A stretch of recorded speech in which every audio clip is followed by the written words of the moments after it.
Here we go.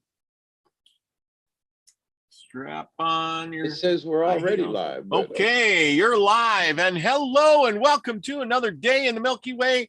Here we are with another great show of Native American myths and legends with my co-host, David Null, Hawkeye Two Feathers. Good evening, everybody, and greetings and blessings to all of you and yours. And we hope that you're doing as well as possible. And thanks for stopping in and visiting with us on this wonderful Tuesday night. That's for sure. We have a great Tuesday night show, and I know we got everybody's over at Ryder Lee's right now, but we're going to continue on because that's what we do. And he's got a great show. He's got Wayne over there, David Dubine, Penny, whatever her name is. I can't remember her last name, but anyway, Chris from Forbidden Knowledge News, a whole bunch of them. If you get a chance, check it out. Ryder's got his 100th special show. He's got some really great guests on over there. I was checking him out earlier. Man, he's got Penny, David Dubine, and Jay Wellader, and Wayne Steiger. So if you get the chance, go check him out. Anyway, we got Elderberry in the house. We got Lucky Smith joining us, Jules. Thank you all for coming. And tonight we are going to be talking about none other than the two guys back there and the Indian lady, and y'all know who that is already. That is Sacagawea, Lewis and Clark. And since I live in Lewis and Clark area territory, where they went through and did the whole traveling thing, I thought it would be very appropriate to check them out tonight because they really were some of the first white men to go through that territory. And really, there was traders back then too, but not that many. It was far and few between. And Lewis and Clark really opened it up. And what they did different than everybody else was they went out there and they documented. And I think that was the biggest thing. They were sent out by Thomas Jefferson, with a mission to explore the West. They just purchased the Louisiana Purchase. And I am going to share some stuff with you tonight. And this is a kind of interpretation or a drawing of Sacagawea. We think of her one way or another, but there she is, and we're going to go to this part here. First, we're going to go to, this is Meriwether Lewis and Clark. Here's Lewis and Clark. There you go. And we'll blow them up. Oh, he's got red hair. He's kind of like an Irish guy, maybe, huh? English. They were English, Irish, whatever. I'm not exactly sure. But there you go. And their garb that they wore with their muskets that they brought with them. Now, this is their trail. Remember, everything on the east of the Mississippi had been pretty well, traveled by this time. There was still plenty of Indians there, but St. Louis was established. And if you wanted to go anywhere west of the Mississippi, you were taking your life in your own hands because that was like undiscovered country. Most of the travel was done on waterways because there's just no roads there. The Indians didn't build roads. They just winged it and walked or rode their horses. They had trails, but not roads. Yes, trails, but not roads.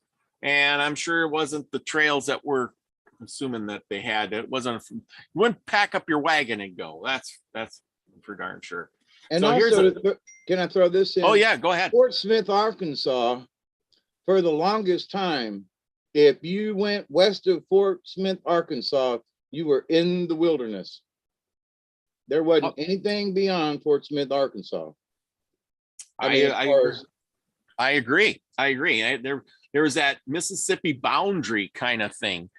going on, and people didn't travel farther than that. And after that, it was wilderness.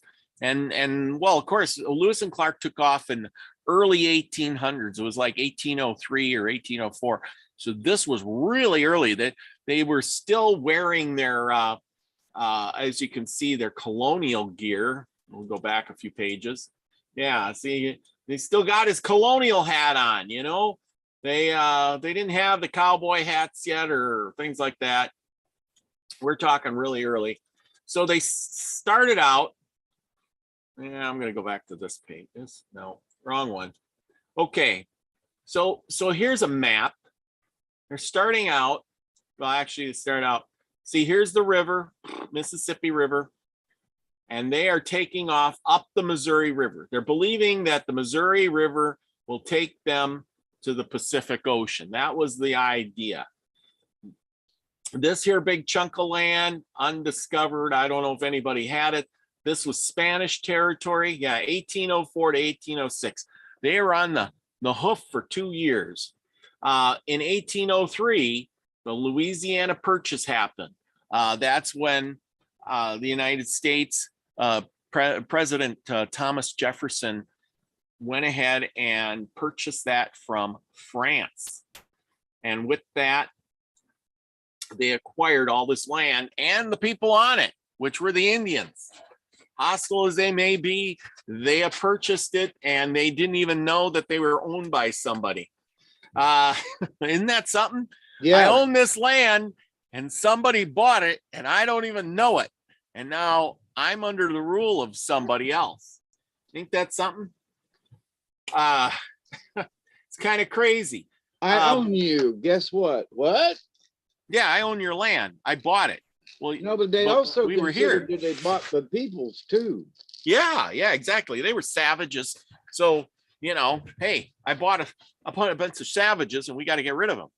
Well, actually, they sent them out, and what the two guys did, them and their company, they were documenting what they seen, the buffalo, the sights, the beaver, all of that stuff. And as soon as they got back, pretty much the trappers started, and thousands of men headed west to become trappers for fur trading companies. And they literally trapped everything in their way. I mean, they were shooting buffalo, trapping beaver. Beaver was in big demand at that time because they were making beaver hats, the tall hats and the other. I mean, all the hats were made out of beaver. They made like a felt or something out of it. The beaver, though, were also really good for like moccasin kind of thing because they, you could walk through the water kind of thing. So, there were practical applications for the furs as well, not just to look pretty, but. Oh, yeah. Yeah. And then they had the buffalo out there, and I didn't know it, but they made the buffalo hide was so tough. They would make like belts for industry machinery. Yeah.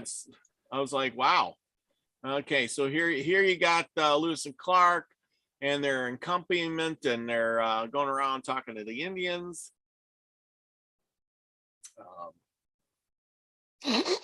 Okay. So in order to get up the river, they had a boat, which they made real good advantage of with this boat, and up the river they sailed, which was because those rivers aren't dug out by this time. There's no locks. You're just going through, and you didn't have a motor. You really didn't have a sail because you're going down a river. You don't know if you're going east, west, or whatever the wind's blowing. But you see, they got a sail there just in case. And they also have poles. So what they would do is they put the pole in the water and you push it off the bottom because the river is not really deep.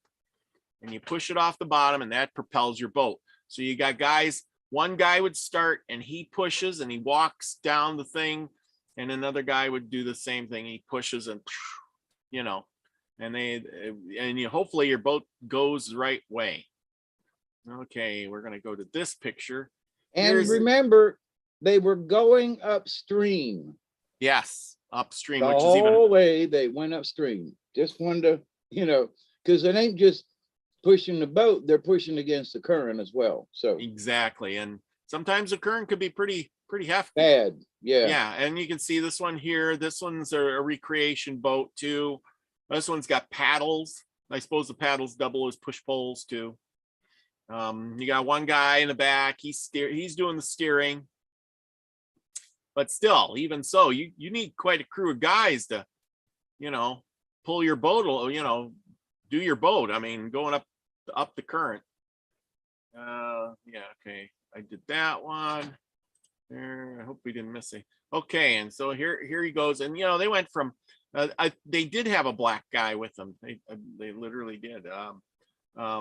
So anyway, I read about this guy too. I can't remember what it was about him. They brought a dog with them. He had a big Newfoundland dog they brought with them too. They stopped at the villages, try to make friends with all the Indians along the way. Some were friendly and some weren't so friendly. Okay. And Fort Mandan. Okay, so they traveled up in Missouri and they went through Sioux territory. Now remember, the Indians hadn't really seen much of white men, and what they had seen, just one or two, they did a bunch of trading with them. They thought it was great. White man brought his guns, big medicine, did a bunch of trading. They had good stuff to trade. And they stayed at this place called Fort Mandan, which is where they actually spent the winter with the Indians and built a small fort, believe it or not. Here's some boats they acquired from the Indians along the way. Hey, you got to trade, you get your thing. They brought along Sacagawea, and she was an Indian who was part of a tribe from out west, but she was kidnapped and brought towards the east, where they met up with her and her husband, who was a Frenchman. And you can see this is another picture, and they were headed to the coast. So they're taking this trip right here. Okay. So you've noticed they've given up the bigger boat and are now in canoes. Yes, at some point or another, they had big boats. The river changed and they couldn't get it up. That's all there was to it, Yes, exactly. Let's see, I think I hit all the, oh yeah. Okay, we're gonna skip that one for now. And there's some pictures of Sacagawea. This is what she probably looked like carrying her baby. She was young. She was, I think, 14 or 15, I think, when they met up with her. So she was just a young one. Now, everybody thinks, oh, she was old, or whatever, 20, 30 years old. No, she was just a young kid. Yeah, she probably wasn't that good looking. Here we go on. 16 years old, yeah. Yeah. And also, to be polite about this, she was a tough broad. I mean, I mean that with. Yeah, exactly. She was tough, but then again, I think they were all pretty tough back in the day. Yeah, but I mean, for her to be with all them men and everything and go through everything, I mean, she had to be tough, whether she was a guy or not. But carrying a kid and doing all that, she was tough.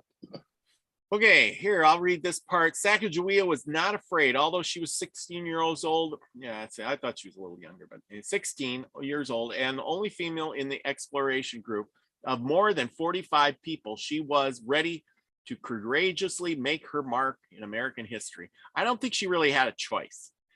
In 1803, President Thomas Jefferson bought more than 825,000 square miles of land from France in what is called the Louisiana Purchase. To explore this new part of the country, Jefferson sent Meriwether Lewis and William Clark on a 2-year journey to report on what they found. They needed local guides to help them through this unknown territory. Sacagawea, a young Native American, joined them. Born a Shoshone, or to a Shoshone chief around 1788, Sacagawea had been kidnapped by an enemy tribe. So, and I don't have any more on that. There we go. Leave a picture up. Okay, and I got my reading here. So let's find out about this. And this, I just kind of skimmed over so you'll know where we're going with this. Okay, so I'll skip over some of this stuff. In the early 1800s, the United States expanded its border. We know that. Okay, Napoleon, here's the reason they had this. Napoleon, meanwhile, worried that the British might move in and take the Louisiana territory by force, decided that perhaps the best answer was to sell the whole area to the United States. This grand offer caught Livingston by surprise, but in due time, they agreed on a price of $15 million. And the agreement was signed in a treaty form on April 30th, 1803, about doubling the size of the United States. In addition, the purchase brought the United States into possession of vast wilderness territory about which little was known. Jefferson conceived the idea that a small party of rugged outdoorsmen using St. Louis as a starting place could follow the Missouri River north and west through what could someday become the Dakotas and Montana. They could cross the Rocky Mountains through unknown territory and explore for the west flowing stream that would lead them all the way to the Pacific Ocean. The leader of the young group would have to be young, a tough man with determination and drive, but whose men would respect and follow him. President Jefferson had this man, Captain Meriwether Lewis, who worked in the White House as his personal secretary. The president knew the young officer well. Lewis was eager to go. He worked hard at preparing himself for the trip, studying under professors in Philadelphia, learning botany, zoology, celestial navigation, and even medicine. Meanwhile, he drew up a list of equipment and supplies and considered the skills he must find in the men who would accompany him. As a guideline, he had the president's instruction on what the trip should accomplish. To Meriwether Lewis, Esquire, captain of the 1st Regiment of Infantry of the United States of America, your situation as Secretary of the President of the United States has made you acquainted with the objects of my confidential message of January 18th, 1803, to the legislator. You have seen the act and they passed, which thou expressed in general terms was meant to sanction those objects, and you are appointed to carry them out into execution. Here was the order that would catapult the young captain into lasting fame. The journey would fire the imaginations of dreamers while turning the thoughts of practical men to the valuable beaver furs waiting in Western waters. The president's memo explained that Lewis was to explore the Missouri River and its major tributaries, searching out the most direct route to the Pacific. The explorers were directed to study the wildlife, especially the animals that might be new to science, and describe the plants and animals in their journals. They were also to study the Indian tribes and learn how these people lived, practiced their religion, settled their conflicts, and to consider how they might be brought into a system of fur trading with the white man. Jefferson told Lewis to select a co-leader to share responsibility for the journey, and Lewis knew the man he wanted. While serving under General Mad as an M-A-D, Anthony Wayne in Pennsylvania, he had soldiers with William Clark, the tall, red-headed, personable younger brother of the famous General George Rogers Clark. Lewis enjoyed Clark's company and respected his remarkable abilities as a frontiersman. Clark was at his home near Louisville, Kentucky, when he received the invitation from Lewis. He quickly dispatched a message to Lewis expressing his eagerness to be part of a historic wilderness journey. The two soldiers proved to be a good team. Lewis outranked Clark, even though Clark was 4 years older, but commanded of an expedition was shared from the beginning. And although equal command of the military unit is an unusual arrangement, the two young officers made it work, and smoothly. Lewis, the better educated, was responsible for much of the scientific study, while Clark, a skilled woodsman and boatman, became a geographer and shared the daily business of running the operation. Both men kept journals, which combined with the writings of a few others in their party, left us records we have today as of travels of these pioneering mountain men. Among all American adventure stories, the journey of Lewis and Clark stands unequaled for its daring as well as its success and the skill with which it is conducted. Okay, so it talks about they get together. They assembled a small select band of 27 young unmarried soldiers. In addition, there were a number of French riverboatmen who, with a corporal and 5 privates, would accompany a group upstream and return before the first winter, bringing back the keel boat and the notes and the scientific specimens the captain had collected to the time. Captain Clark also brought along York, a powerful black Slav whose color astounded the Indians along the way. Oh, slave. Oh, Slav. Slave, a powerful black slave whose color astounded the Indians along. See, I told you there was a black guy along the way. There was another person in the permanent party who deserves special mention because, except for the captains, he became the most important reason for the success of the venture.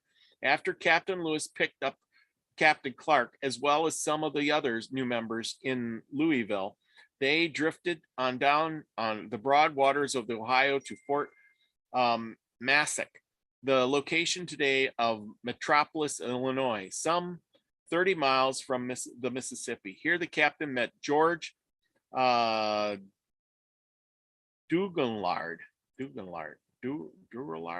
called Drewer, in their journals for the first time. This was big, tough outdoorsman whom Captain Lewis would later write in his journals, "I scarcely know how we should subsist where it is not for the exertions of this excellent hunter." Jouillard, the finest marksman in the crew of excellent marksmen, became the Lewis and Clark expedition's official hunter. The journals tell of the day when rations were low and several hunters were dispatched on both sides of the river. They returned with a total of 7 deer. Douillard had killed 6 of them. Another of his duties was to serve as interpreter in dealings with the Indians, since Douillard was familiar with the sign language universal among the Plains tribes. The little party came out of the Ohio onto the Mississippi and turned up the stream towards the mouth of Missouri. Final details of the transfer and Louisiana purchase lands had now been worked out. Across the Mississippi, even though the land now belonged to the United States, it was still administered by foreigners. So Lewis and Clark anchored for the winter on the east side of Mississippi, just opposite the mouth of Missouri, where there at Camp Wood River, they spent 5 months, all in thought or through preparation, putting the finishing touches on their outfit. They trained, they took on supplies. Meanwhile, they talked with any travelers who could give them bits of information about conditions on the Missouri. Okay, then, so you see here, so when I was looking at this, it's like, holy cow, they got like some of the best guys there was, but there'd already been people out there, obviously. I mean, so it wasn't like they're the first, but. And let me point this out. The French had trappers way back from the 16 whatevers. Yes. that had went just north of what is now the Canadian border. But they were dipping down into the Americas too, and the Ohio River. So if you follow the Ohio River back upstream, they were coming in down the St. Lawrence River and then hopping over to the Ohio, down to the Missouri on the Mississippi. I mean, they could float a lot of that without having to walk it or, Oh, yeah. so. But the fur traders go way back, and a lot of them were French. Just, Yeah. Yeah, well, and then that's the thing too, is I think the biggest thing about the Lewis and Clark thing is that they were documenting. They were writing it down, they were taking samples, they were putting it in books so that they had something to bring back and tell the world, where all these other people, there was experienced guys going out there, like this hunter guy. He already was out there because he already knew the sign language of the Plains Indians. So he'd met him.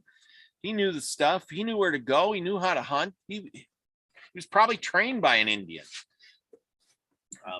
But the thing is that he never documented anything. Right. So it's sort of like Star Trek in a way. I mean, honestly, because they went where no man had gone before. Yeah. And then they met different races and different peoples, and and they came back and told about it. So yeah, they documented it as they went. Yep. Star Trek, I mean, to those folks back then, it would have been like Star Trek to us. I mean, Oh yeah, absolutely. And I've always asked this question: how did they know where the French actually owned? I'm just asking. Well, the French owned all the way over to here and down through here. Is like, how did they a bunch and to sell it for what they didn't buy it? Mm-hmm. So, but the French sold it because they laid claim to it. But that's just a bunch of guys getting together with a map. That's right. That's right. But Lewis and Clark was to, it was like they staked a claim.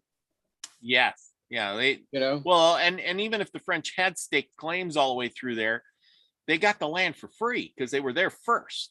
Right. And they got it for nothing. And then they sold it for $15 million. And so, Napoleon, he's like, I'm pocketing into this because at the time he's going to war with Russia, and which he got defeated. But anyway, the point is he, he needed money, and he's thinking, woohoo, I don't have to battle the English for this land, like it said. So he's thinking, cool beans, Well, and here was one thing also that they recognized that it was obvious. Mm-hmm. To get across the ocean took a lot of doing. You just didn't, get on a plane or whatever.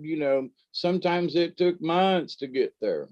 Oh, and it was never a good voyage was where nobody died or, very few people got sick or, I mean, but the idea though, that the people who did come over from England were trying to get away from religious persecution.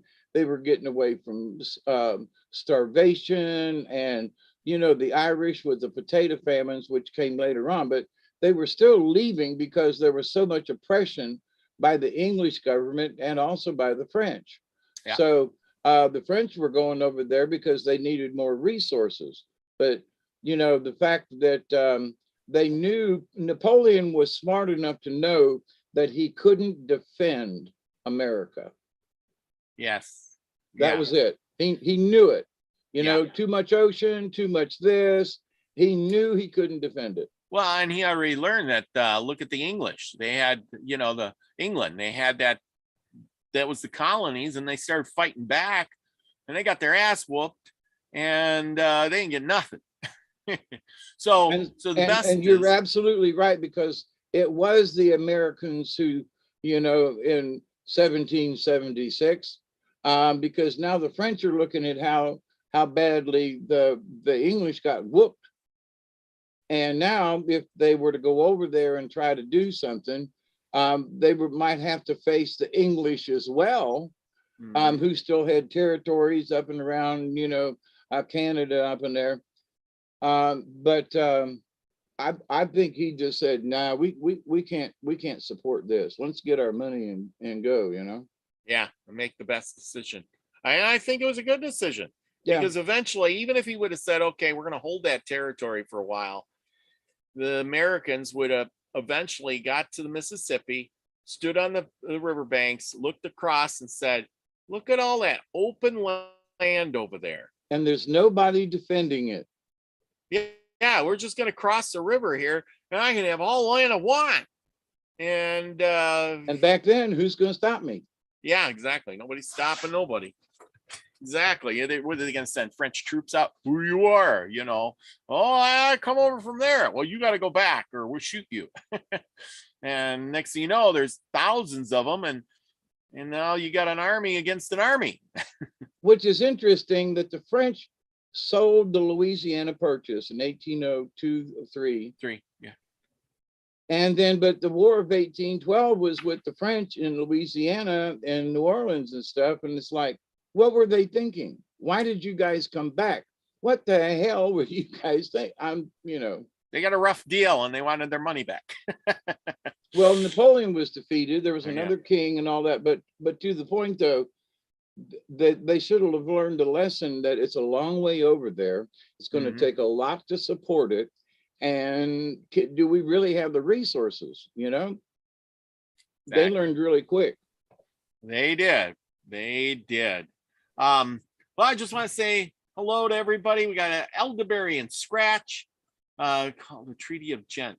Scratch says you might want to read something called the Treaty of Gent. You'll learn the real story. We didn't get whooped. You were just made to think we did. Huh. Okay. We're made to think we did what? I don't know. The Treaty of Gent. Okay. That we bought it? Yeah. Or that the French owned it? Or what's he talking about? I don't know. I'll have to look that up. Good catch there. Mary wins. She's listening and working in the yard. If Mary wins, we all win. Nicholas Burnett is in the house. And Susie Q. Max Vision remote viewing class. Hey Max, great shows. I tell you, if you haven't done the remote viewing, go right over, check out his show, his channel and everything. Participate in some of the classes. It's awesome. Sorry, Max, I haven't been there for a while, but I had done with my show. I've been doing the 3 shows. I'm going to be down to 2. So maybe I'll have a little time, a little more energy. Who did the purchase the land from if the people on the land guided them? I don't know. Let's see. Michelle Can-Am Free, our love child, is here. Regine Hutzelson is in the house. Thank you for coming. I think I've mentioned everybody. Lucky Smith, he's here. He's listening. He's probably working or doing something. But anyhow, there he is. It says, what happened in Texas to Mexico?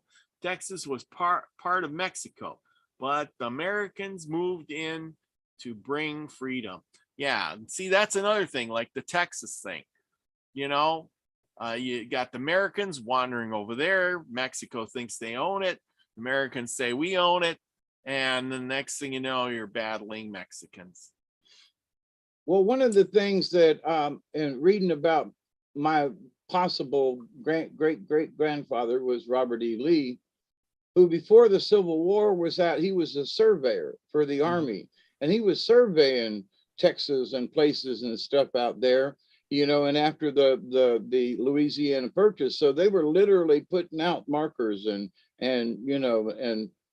surveying the land. But if you look at the United States, it goes, the southern border goes across, and then it dips way down, and then it comes back up to Arizona and New Mexico. So that was Mexico. Why didn't that line just kind of go straight across? And I can kind of see the Mexicans' point of view, that they were infringing literally on their territory, So. Oh, yeah. Well, usually the borders are always about rivers. Yeah, and that's where the Rio Grande came in. And I just think that when they looked at the topography and everything, they just said, we're going to go to the Rio Grande, guys. And, you know, the heck with the Mexicans, you know, I mean, that's what they did basically. Yeah. Because even on that one map you showed was where the Spanish quote owned. Yeah. And exactly. so from whatever, if the French actually owned it or not was questionable, but you know, they laid claim to it. But then west of wherever they laid claim to, you know, was Texas and New Mexico. Yeah, see? Yeah. So so from what quote the United States, the Spanish territory was almost all of Texas, really. Yeah, see, And because you know, New Mexico and Arizona and all that. So it was all Spanish.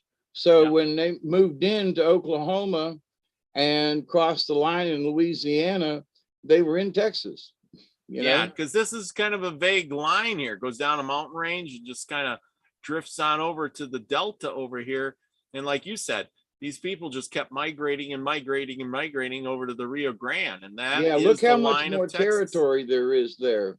So the Spanish were pissed, rightfully so, in that because and to the Americans, they were like, ain't nobody here. You know, Louisiana Purchase, Lewis and Clark, and you know, 20, 30 years, they just kept moving to the west and moving to the south and claiming what was there because nobody said no. Yeah, exactly. Because nobody was there to kick them out. And then, of course, you had to battle the Indians. Yeah, because see, look at that was all Texas was all Spanish territory, all the way up to California.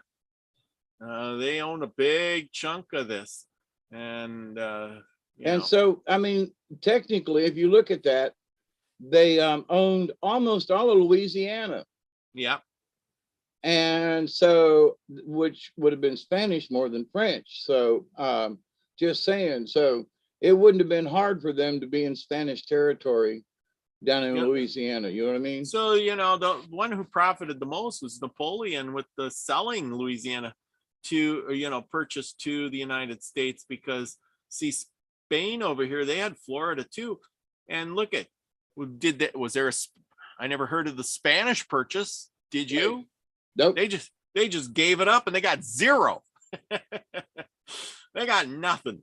Well, the Spanish got a crap load of gold before, you know. Oh yeah, they were already in California mining gold and along the thing. Yeah, they did. They pillaged and plundered and stuff. And themselves. It was just, remember back in the old westerns, it was just the territory.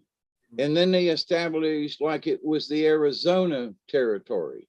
And then it was the New Mexico territory before the people got together and created a state, much to the chagrin of the native folks, you know, like what? A state of what? Yeah. State of insanity. Yeah, exactly. So anyway, we got the party of guys with Lewis and Clark. They're camped out waiting at the, you know, on the river, talking to people. So on May 14th, 1804, the keel boat and two pirogues in which the Lewis and Clark party traveled, the boats, whatever. Anyway, traveled, shoved off into the waters of the Mississippi and were soon headed up the Missouri. Like you said, they're going upriver.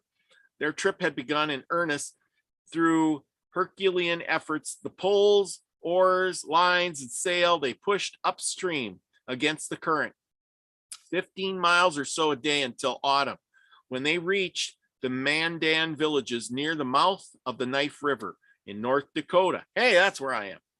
Here, that's why I said I had to read this because it's right up my alley. Here, they cut logs and built Fort Mandan, where they sat out the bitterly cold winter until the following April.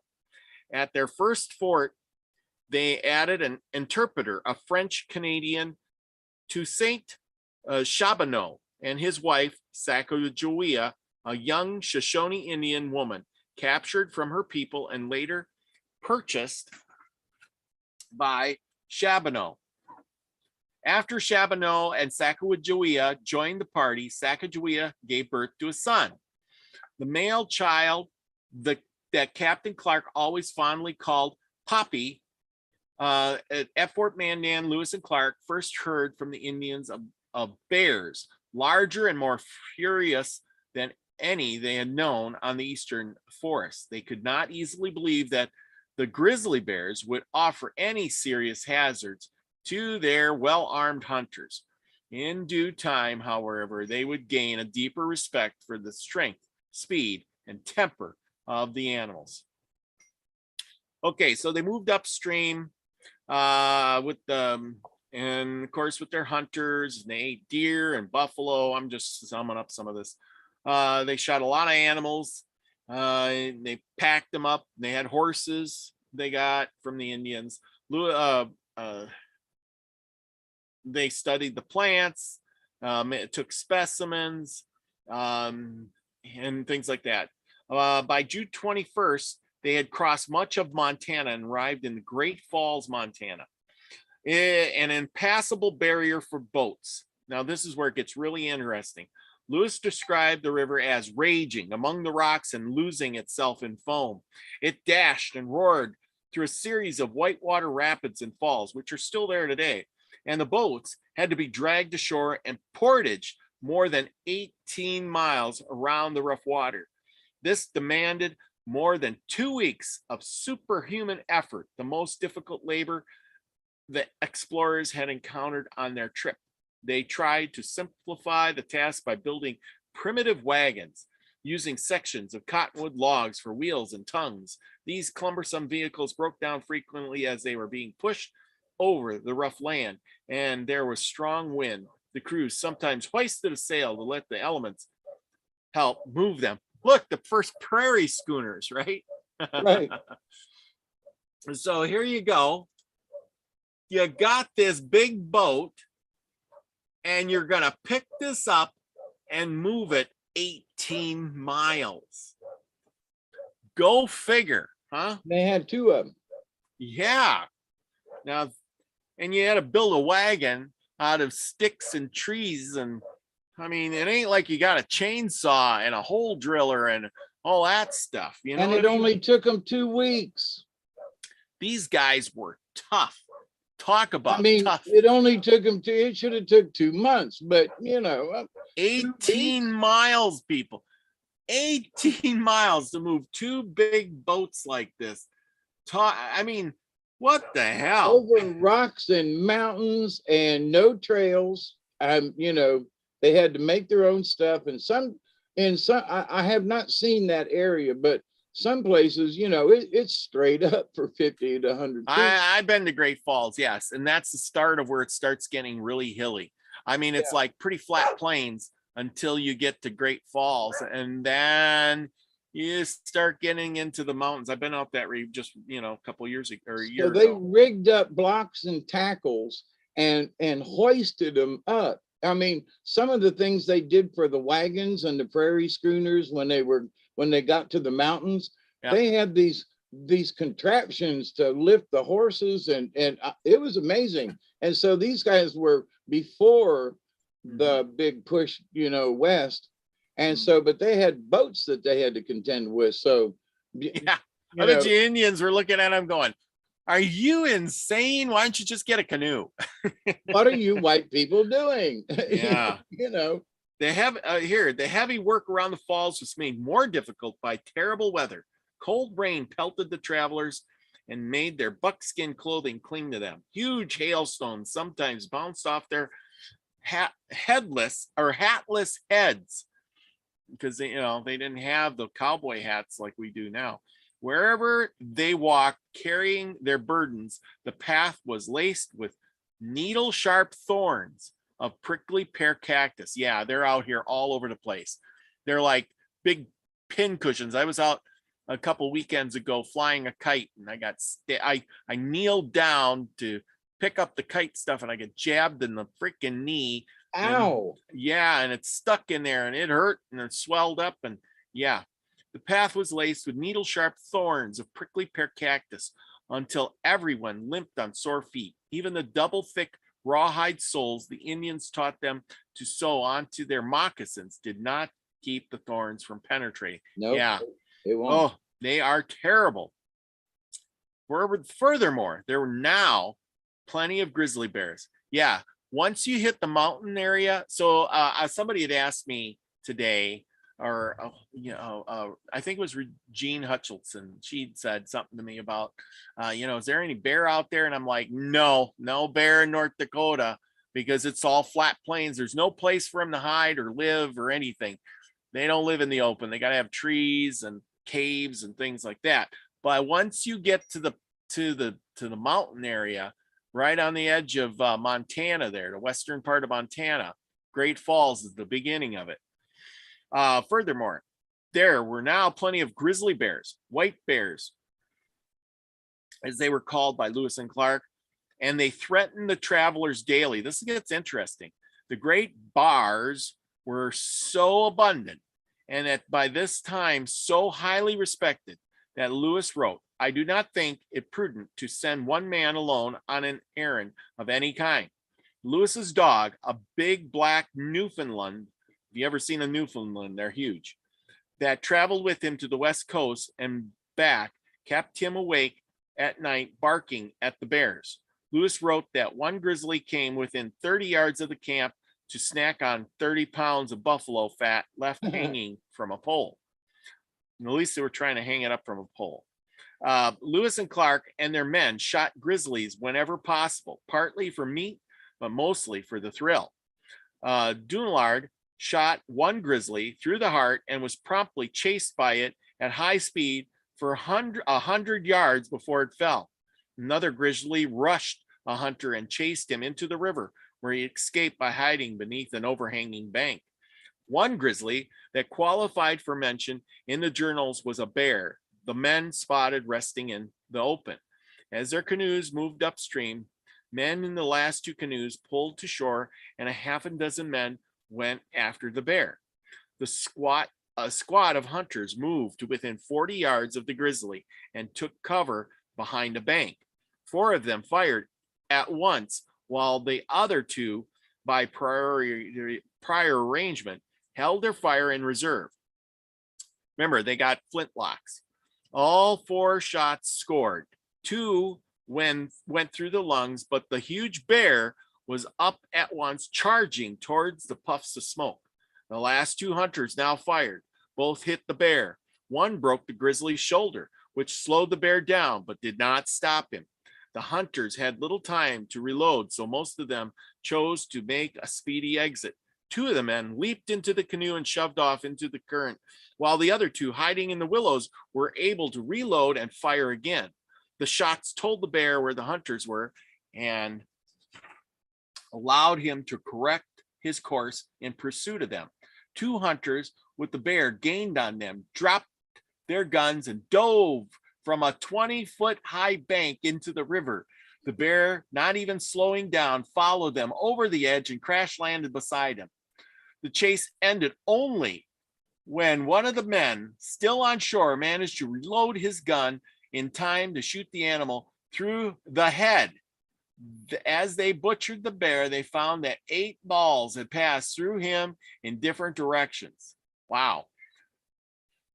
So, you're talking one big badass bear. I mean, this, whoo, shoot that. You don't want to mess with the grizzly. If he's attacking you, don't go up there and poke. Hey, that's the thing. Remember the saying, don't go poke the bear. So they went out there and intentionally, hey, look, there's a big one. Let's go kill him. Yeah. They were lucky they didn't get killed. Especially, think of it. All those guys shot it 8 times. Now, you got to remember, these guns like they got there, you see them in the background, those things are like usually 50 caliber. They're shooting out a ball of lead that's as big as a cat's eye marble. This thing They're hit as you. big as the width of your thumb. Yeah, exactly. You're with it. My dad had a 58 caliber Hawkeye, and I got a 50 caliber, and man, I tell you, that thing there, what you would shoot that, and we would, when I was a kid, we'd play around with it. We'd shoot the little pine trees. There was a pine tree about that big around. You could hit it and watch the tree go. You could hit it so you shoot 2 shots and you could chop it off at the base. There was a pine tree, speaking of which, it was about, yay big around. And we hit it with I think it was a 56 caliber, and hit that thing, and it killed the tree, hit it dead center, and it went right through the tree and just left this. It wasn't really a hole, it was splinters and everything. But within a month, that tree died. We didn't expect to kill the tree. We didn't shoot at them anymore, but those things are powerful. So, and also, back in those days, in the early days, those flintlocks were sure enough flintlock. It had to strike that flint with the steel to set off the powder, and they had to load the powder, and they had to do the thing. They had to tamp it down in there. So here's this huge bear coming at you, and you're pulling your rod out. You're trying to not shake, and gunpowder's going everywhere, and so yeah. But these guys, here's a little thought for you. Now, I've learned a bit by having a black powder gun. I've learned a little bit. And I see Savage Lee, he says he's got a 55 cal. It's all right. Accuracy is crap after 80 to 100 yards. Yeah, that's because there's not the spirals in it. It's not a bullet. You're shooting a ball, just an odd shaped ball of lead ball. And if you do get the bullets, they go a little farther. But yeah, you're just shooting a projectile, not a streamlined bullet. So and then it all depends on how much powder and how long your barrel is. And if you got a nice long barrel, there's a lot of variables. But these guys, so they had their little pouch. I don't know if they got pouches on this one here, but hang on. I'm going to see if we got one with pouches. Share screen. Let's go back to this. Let's see these guys are carrying pouches. That's where they would carry their gun or gunpowder and lead stuff. Okay, let's blow this one up. Okay, so he's got his gun. A lot of times they have a satchel they hang. See here, this guy. A powder horn. Yeah, he's got the powder horn on one side, and then you would have a little pouch that you would have. Maybe we can find another picture that they would have the balls and packing. He's got a gun. I don't see these guys with a pouch. No, but anyway, you get the idea. So anyway, I got a little pouch, and I keep the balls and stuff, and then I got my horn in there for the your gunpowder. And they said they would be able to take that gunpowder, and they put some balls in their mouth. 2 or 3 of them, and the guy would put it in, and then he would whip that stick out and spit the ball into the thing, and then pack it down real quick, because otherwise you're reaching in trying to pick up a ball, but you could put 2 or 3 in your mouth. But they didn't realize that lead, after you get that lead in your mouth, you put too much lead in your mouth, makes you a little crazy, Mad Hatter syndrome, And then they wonder why people would go nuts in the day, because they ingested things like mercury. They used, believe it or not, they used to use mercury for like a I don't know, like a tonic, like to save you. Hey, something's wrong with him. Give him some mercury. That'll fix him. Yeah. So little did they know, right? But anyway, the point is they would those guns were great, and yeah, they would shoot mine shoots really accurate. It's really accurate. But then after so many yards, it kind of, the bullet's heavy. You're shooting a heavy bullet. So is your rifle rifled, or is it?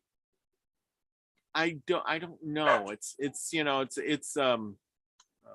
not a flintlock. It's just the black powder. Black powder. Yeah, But you got to put the some of cap. them are, but Yeah, most some of of them them. I understand are rifled now. Yeah, it probably is rifled, you know, because it's newer. It ain't old. But I sure enjoy the heck out of it. I haven't fired it in a long time, but it is really cool, and it's quite the thing to have. And you know, if you haven't shot a black powder, it's really cool because when you click it, you know, it's like click, boom. You know, it ain't the boom, it's a boom. You know, And you and better be ready for that kick, because 56 caliber. oh, I didn't really, mine doesn't really have a big kick to it. I mean, it fires so smooth, just pow, you know. It's like Well, shooting it like might have been the 22. powder used too. So Yeah, it doesn't have a big kick. I got a 12 gauge that'll kick you big time, but not like that. Let's see. What's it do? Let's go to the part where they met, or they're following Sacagawea. They went to the Great Falls, where they could easily hunt elk, antelope, and the meat supply. In 1805, reached a point where Jefferson's at the Madison Rivers, Luke Iron the President, Secretary. Oh, they oh, okay. At this, the Three Forks area would soon become famous among the mountain men for both its wealth of furs and the high risk of dying here at the hands of the Blackfoot Indians. See, the Blackfoot didn't take, you know, no kindness to people. They didn't like people as much as the Plains Indians there, the Mandans. They carried a great supply of goods, offered gifts to the Indians they met. Let's see. Sacagawea recognized the features of the landscape and pointed out for the explorers the pass over the Bitterroots in which western Montana. They negotiated the pass and crossed over to find the waters flowing towards the Pacific. They left their horses, and in 5 newly made canoes, they rowed down the Clearwater to the Snake. Clearwater. Hang on. I got this. So this is so here they are, and they're going down. There's the river. Oops, wrong one. Now they got canoes. Oh, sorry. So now they're up in here. So this is the eastern edge of Montana, and they're going this way. This is now, and here they are with their canoes. Okay, the streams are bears. The streams grew smaller, increasingly difficult for the boats to negotiate. Until August, they had to leave their boats behind. Sacagawea was now back in the home of the Three Forks country, where the Indians had taken her captive 5 years earlier. The party met the Shoshones, and the chief was Sacagawea's brother. With the help, because the only reason that they made it was because her brother was the chief, and because, you know, they met up with him and they traded with them for a number of horses to transport their equipment over the passes of the Continental Divide. Okay, they wanted to spend the coming winter near the coast where the climate would be mild. Here in the land of the Caslop Indians, they built their shelter, named it Fort Clatstop or Stoop. I don't know. Anyway, settled in for the winter. Some of the crew went to work evaporating seawater to collect the salt. Others hunted for work or worked on the equipment or made clothing of skins. They sewed a supply of moccasins for the return trip. And I'm going to stop there because we can do the return trip next week. And there we go. Well, I hope you all enjoyed that part of it and learned a little bit about Lewis and Clark. It's a big deal around here because, you know, they went right through here. Mandan, I've been to Mandan many times. I don't know where the fort was. Yeah, Susie Q says, I shot a black powder and there was no kick. Yeah, mine really doesn't have a kick.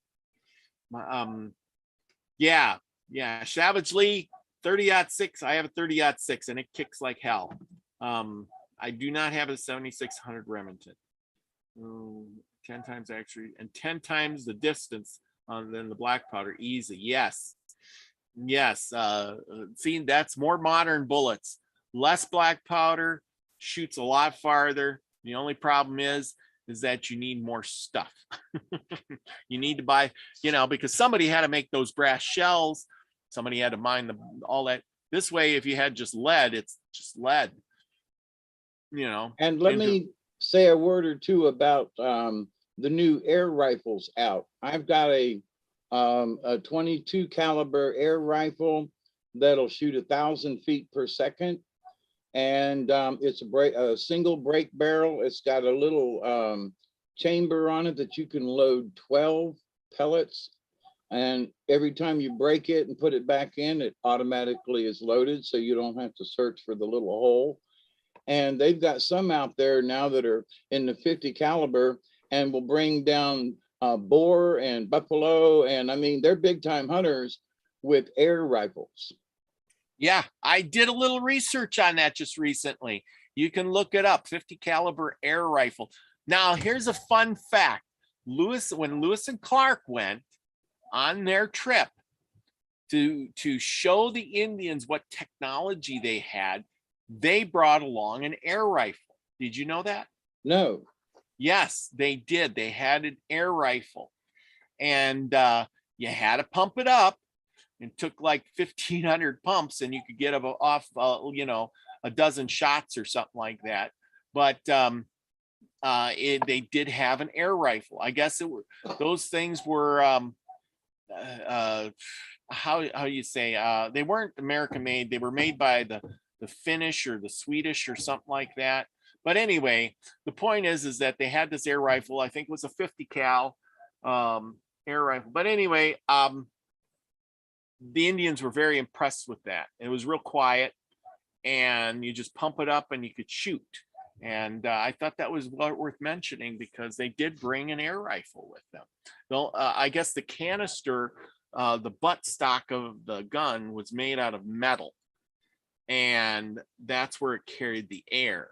And that's the bad part, because them guns were very heavy too. Yeah. Because they couldn't make the metal thin like they do nowadays. And it was probably pretty heavy. Well, let me tell you, this 22 caliber that I've got, it's got a scope on it and the whole 9 yards, and it looks like a military rifle. It is not a toy, and it's heavy. It is heavy. So, but that's so that, they make them now to be real rugged in terrain. I mean, if you're going with one of these things nowadays, you're going to go hunting. You're not going to go just plinking targets. But yes. Anyway. Oh yeah. Well, like I said, I looked it up, and you can get the bigger guns, and then they have special pumps to pump these up, and you can still do about 10 or 15 shots with these big heavier guns. It's like, that is quite the thing, though. Can you imagine? I was really curious about. They're kind of expensive, but the one like you got is pretty cheap. I mean, it's not cheap, but it looks really nice. It looks like a regular, 22 or something. Yeah, it looks like a real gun, and it says on the box, don't put it in your window thinking that just because it's an air gun, it's an air gun, but nobody else does. It looks like a 30-06 or something, Yeah. Yes. It looks serious. So somebody comes up to my yard and I'm holding this thing, they ain't gonna ask me whether or not it's an air gun, but because it's that impressive. Yeah. But the thing is though, that what I found out about it is, if the stuff hits the fan ever, and I'm down here in the swamp, I have 5,000 rounds of pellets of different shapes and sizes that are all 22s. And so I don't have to find gunpowder. I don't have to have any reloading equipment or nothing. All I have to do is keep this gun in good working order and cock it, load it, and fire. Yeah. That's what's so amazing. So for me, as a survival weapon down in the swamp, now it's heavy, but if I need to shoot something, I found that I got wild hogs in my backyard now, and there's an open season on wild hogs. Now, I'm not much of a hunter. I'm a good shot, not bragging, just am.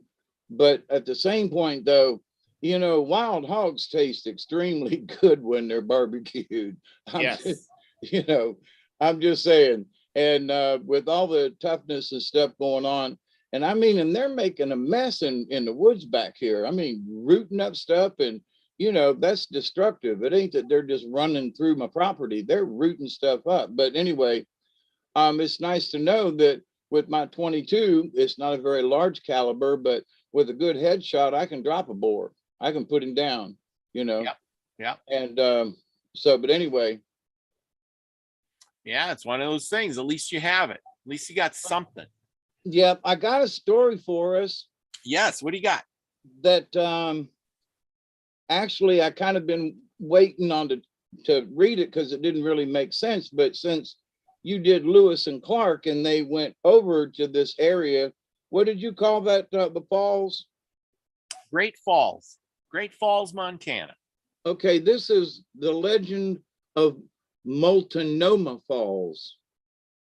Well, from the Multnomah Indian. Are we ready to do this? Or Yeah. I don't have a PDF for it, do I? No, I don't. or do you want to find the page? Oh, yeah, okay. Oh, yeah, this is in the thing. What Yeah. page is it? Oh, okay. Sure. It's 306. Okay. But it's up in that area. And it's only a couple of pages. But interesting enough, it was reported by Ella Clark in 1953. Lewis and Clark. I have no idea if there's any. Let me find the page. I'll get there. 306. Not too far. First, I go. Oh, close. I'm close. Don't worry about me. But anyway, yeah, that's the thing. Great Falls is the edge. Missoula. Once you get to Missoula, then you're in the mountain area. Yeah, I want to put my 2 cents in on the air guns. They make pistols too, by the way. But that my rifle with I call it the upgrade because it's got a chamber to put 10 shots in. And it's a 22. Plus it has it came with a scope. Was only $230 delivered. Yeah, you know, which is and pretty so, darn good. And 22 pellets are, you know, cheap enough, you know, and you can buy 2, 3, 4, 500 of them in a little tin. So if you're looking for, and if they're legal, you know, since I'm a convicted felon 30 years ago, or actually more than that, you know, I can shoot an air rifle. Yep. Yes, you can. Okay. I mean, which is good. I mean, that's like I said, you know, that's I mean, like it's I looked up the statistics on it, and it's, yeah, you don't want to point it at anybody. No. And if you do, that better be with intent. Yeah, it ain't like the old BB guns where, you know, you get the Red Ryder BB gun and shoots your friend in the buttocks, and he's like, whoo! Yeah, or the Craftsman makes a nice cheap pellet gun that you cock once or twice, or you know, BB gun for plunking and stuff. Yep. And if you're good enough, we used to kill squirrels with them back in the day, but you know, but anyway. Yeah. A legend of Multnomah Falls. Many years ago, the head chief of the Multnomah people had a beautiful young daughter. She was especially dear to her father because he had lost all his sons in fighting, and he was now an old man. He chose her husband with great care, a young chief from his neighbors, the Clatsop people. To the wedding feast came many people from tribes along the lower Columbia and south of it. The wedding feast was to last for several days. There were swimming races and canoe races on the river. There would be bow and arrow contests, horse racing, dancing, and feasting. The whole crowd was merry, for both the maiden and the young warrior were loved by their people. But without warning, the happiest changed to sorrow. A sickness came over the village. Children and young people were the first victims. Then the strong men became ill and died in one day. The wailing of women was heard throughout the Multnomah village and the camps of the guests. The Great Spirit is angry with us, the people said to each other. The head chief called together his old men and his warriors for counsel and asked gravely, "What can we do to soften the Great Spirit's wrath?" Only silence followed his question. At last, one old medicine man arose. "There is nothing we can do. If it is the will of the Great Spirit that we die, then we must meet our death like brave men." Multnomah have ever been a brave people. The other members of the council nodded in agreement, all except one, the oldest medicine man. He had not attended the wedding feast and games, but he had come in from the mountains when he was called by the chief. He rose, leaning on his stick, spoke to the council. His voice was low and feeble. "I'm a very old man, my friends. I have lived a long, long time. Now you will know why. I will tell you a secret my father told me. He was a great medicine man of the Multnomah, many summers and many snows in the past. When he was an old man, he told me that when I become old, the Great Spirit would send a sickness upon our people. All would die, he said, unless a sacrifice was made to the Great Spirit. Some pure and innocent maiden of the tribe, the daughter of a chief, must willingly give her life for her people. Alone, she must go to a high cliff above the big river and throw herself upon the rocks below. If she does this, the sickness will leave us at once." Then the old man said, "I have finished. My father's secret is told. Now I can die in peace." Not a word was spoken as the medicine man sat down. At last the chief lifted his head. "Let us call in all the maidens whose fathers or grandfathers have been headmen." Soon a dozen girls stood before him, among them his own loved daughter. The chief told them what the old medicine man had said. "I think his words are the words of truth," he added. Then he turned to his medicine men and his warriors. "Tell our people to meet death bravely. No maiden shall be asked to sacrifice herself. The meeting has ended." The sickness stayed in the village and many more people died. The daughter of the head chief sometimes wondered if she should be the one to give her life to the Great Spirit, but she loved the young warrior. She wanted to live. A few days later, she saw the sickness on the face of her lover. Now she knew what she must do. She cooled his hot face, cared for him tenderly, and left a bowl of water by his bedside. Then she slipped away alone, without a word to anyone. All night and all the next day, she followed the trail to the great river. At sunset, she reached the edge of a cliff overlooking the water. She stood there in silence for a few moments, looking at the jagged rocks far below.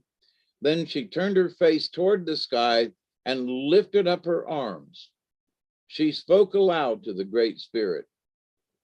"You are angry with my people. You will make the sickness pass away.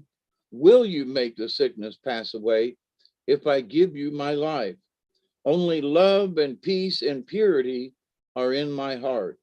If you will accept me as a sacrifice for my people, let some token hang in the sky.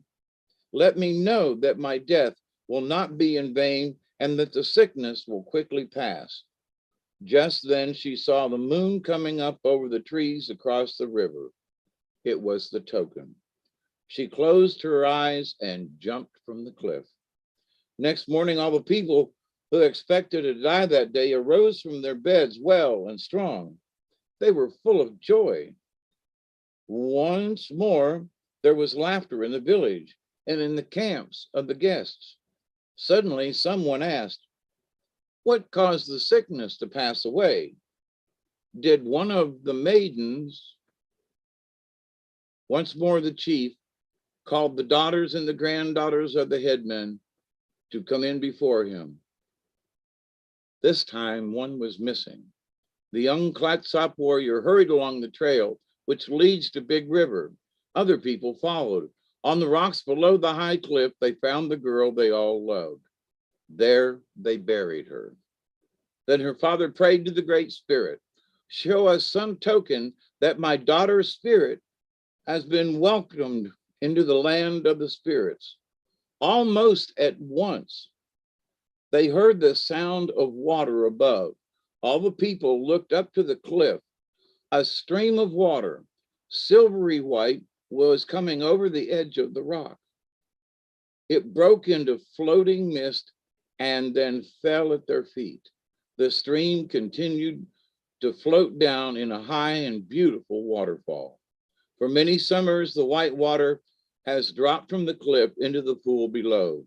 Sometimes in the winter, the spirit of the brave and beautiful maiden comes back to see the waterfall. Dressed in white, she stands among the trees at one side of Multnomah Falls. There she looks upon the place where she made her great sacrifice and thus saved her lover and her people from death. Reported by Ella Clark in 1953.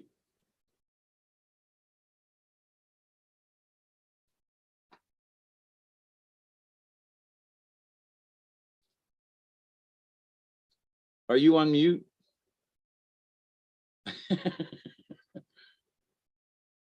The dogs were barking. Yeah, that's okay. So, Oh. this story, we've kind of passed over it left and right where it is in the book. And since you said the Clatsop tribe, I went, whoa, wait, this story I've been wanting to read has somebody from the Clatsop people in it. Oh, appropriate. Mhm. Finally. Yep.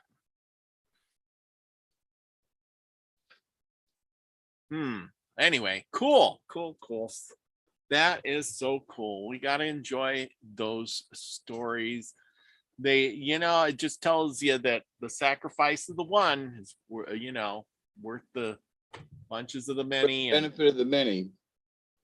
It's Yeah. it's that Star Trek thing, Yep. from way back when, but that's been going along for a long time. I mean, here, y'all go ahead and I'll hold them back. I mean, that's right. That's happened a lot of times. I read about that a lot of times where what was it? The dogmen. I was reading about the dogmen soldiers, and they would, as the Indians would flee, from their pursuers, the dogmen, their code was they would stick a sash with their spear or something into the ground, and they would fight in that spot until they died. They made their stand. Yep, that was it. And they would not leave there, and they're leaving there dead. Or they're winning. Or their enemies dead. I mean, yeah, one or the other. Somebody's dying. Yeah. But they knew their code was, I'm going to fight to the death right here. And that's the end of it. Very good. You got another one for us, or yeah, it's kind of long, but whatever you're up for. If you got another one, that's fine. It's the next one in line where we were. Oh, okay. The industrious daughter who would not marry. Okay, let me pull that back up.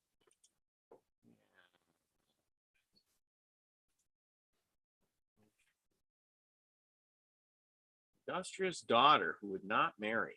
And it's from the Cochiti, if I'm saying that correctly. I try to do my best with, pronunciations, but sometimes it'll twist your tongue up, won't it, Robert? Yes, it will. It does mine a lot. It'll twist that tongue up in a heartbeat. It'll make you feel stupid without even trying. Let's see. I'm looking for my other pair of glasses. Let's try these. My good little reading pair finally broke. So. Oh no. Yeah, it was a whole $1 down the drain. For the last 6 years, I guess I've had them. So the industrious daughter who would not marry. Mhm. An old woman and an old man were living in a village, and they had only one daughter. They were very poor. When the girl grew up and began to wonder how she would take care of her father and mother, she said to herself, I will pick up cotton that has been thrown away. She gathered cotton scraps, combed them, spun them, and rolled the yarn into a ball. When she had enough, she knit a pair of footless stockings. She showed them to her father and mother and said, I worked hard to make them, and I think it will help us. Next, she tried knitting a pair of open work stockings, the sort of leggings now made of twine that women wear for the deer dance. She hung them on the clothes pole and called her parents to see what she had learned. Now I will try to make a big white manta, she said. Picking up more scraps, she combed them and spun them and wound the yard into balls. Then she threaded her loom and began to weave. When she had finished, she decided to embroider it with different colors. She dyed her yarn and sat sewing on the white manta by the window. By this time, the daughter had grown to be a large, handsome woman.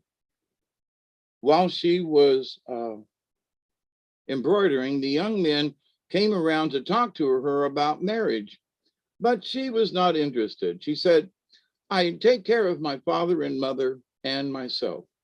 When the manta was finished, she presented it to her parents, and her mother hung it over the clothes pole. Now I will make a white ball fringe sash, she said. She laid the threads horizontally and began weaving. While she was working, the boys would come to the window and watch, but she paid no attention. When she finished, she took it to her parents, and her mother hung it on the pole. Now I will make a small white manta for a dancer's sash, she said. She threaded her loom, wove it, and embroidered it at both ends. Her parents were very happy that their daughter had such initiative. I'm going to make a belt, the girl said. She collected more cotton scraps and went out to pick the plants that are used in dyeing the yarn scraps and to dye the yarn yellow. She saved urine in a very large jar, and when it was full, dipped some out into a bowl. She pounded up bluestone, wet it with the urine, and poured it into the big jar. Then she threw the yarn into the big jar, and when she took it out on the third day, it was blue as blue could be. Next day, after boiling the yellow dye plants, the girl dipped the yarn into the dye water. Sorry for the dog.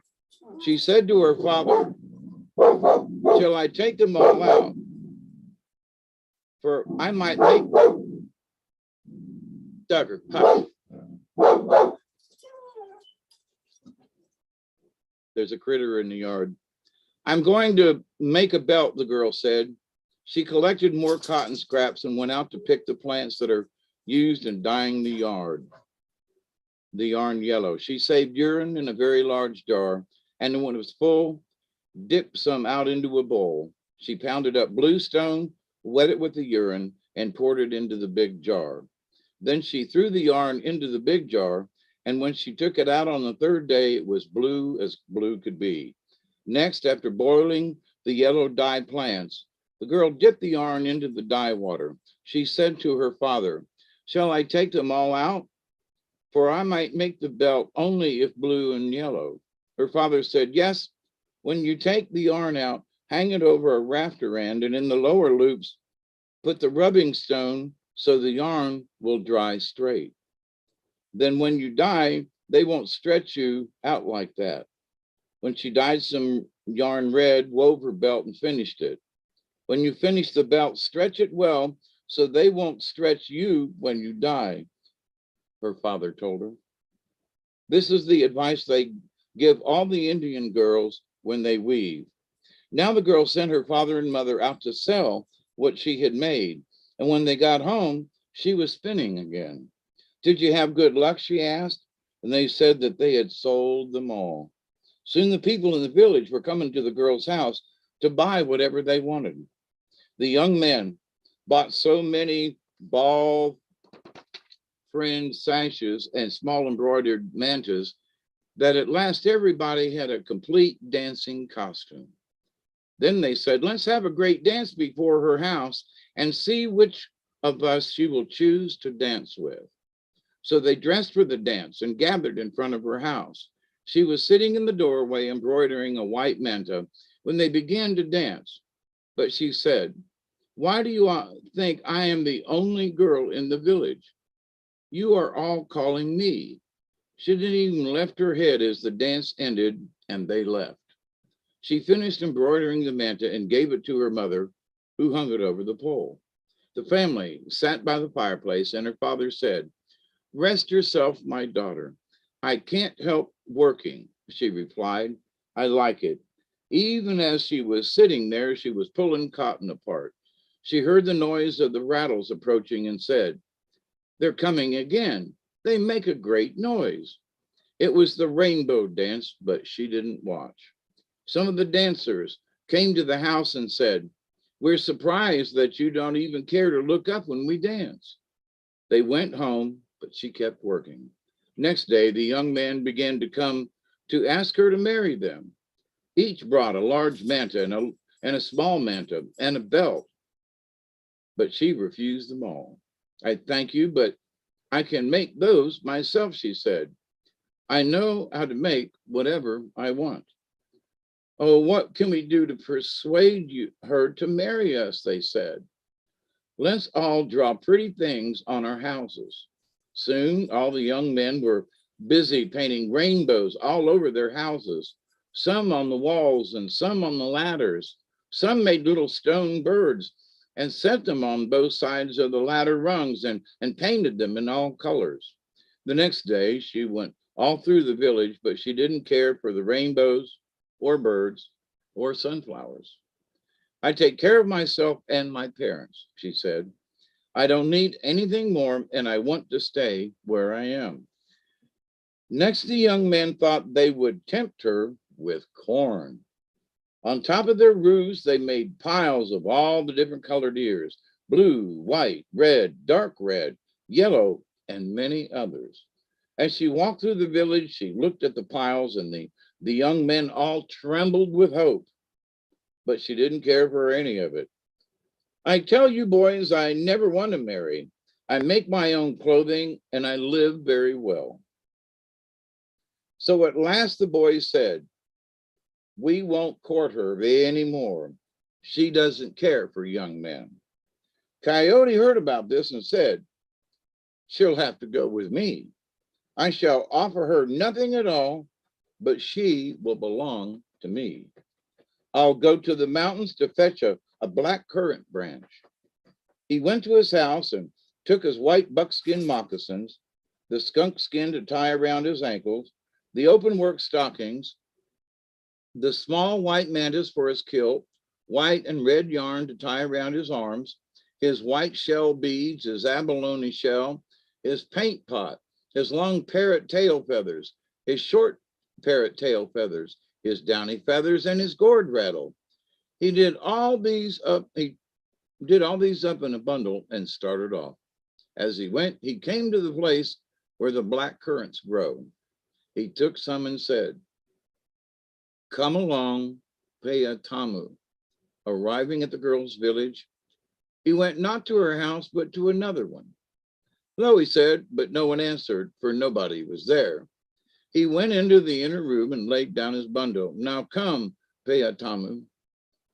He stamped 4 times rapidly with his foot and drew on his white buckskin moccasins. He looked down at his feet. Do I look pretty?